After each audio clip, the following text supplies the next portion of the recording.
সিলেটের গোয়াইনহাট উপজেলার সোনারহাট সীমান্ত এলাকায় বিএসএফের গুলিবর্ষণের পর পাল্টা গুলি ছুড়েছে বিজেপি। সোমবার বিকেলে এই ঘটনা ঘটে বলে জানিয়েছে বিজেপি। ৪৮ বিজেপি ব্যাটালিয়নের অধিনায়ক লেফটেন্যান্ট কর্নেল মোহাম্মদ নাজমুল হক এক সংবাদ বিজ্ঞপ্তিতে এ কথা জানান। তার ব্যাটালিয়নের আওতাধীন সীমান্ত এলাকায় হঠাৎ করেই বিএসএফ গুলিবর্ষণ শুরু করে।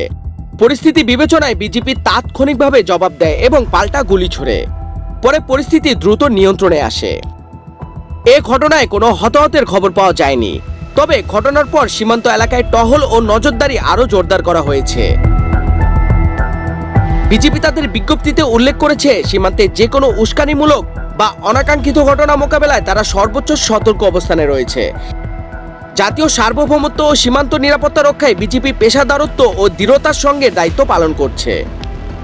এছাড়া স্থানীয় জনপ্রতিনিধি ও সীমান্ত এলাকার বাসিন্দাদের অবৈধভাবে সীমান্ত পারাপার এবং অননুমোদিত কর্মকাণ্ড থেকে বিরত থাকার আহ্বান জানিয়েছে বিজেপি। সীমান্তে শান্তি ও স্থিতিশীলতা বজায় রাখতে উভয় দেশের সীমান্তরক্ষী বাহিনীর দায়িত্বশীল ভূমিকা অত্যন্ত গুরুত্বপূর্ণ। সাম্প্রতিক এই ঘটনার পর সীমান্তে সতর্কতা বাড়ানো হয়েছে, যাতে ভবিষ্যতে এমন অনাকাঙ্ক্ষিত পরিস্থিতি এড়ানো যায়।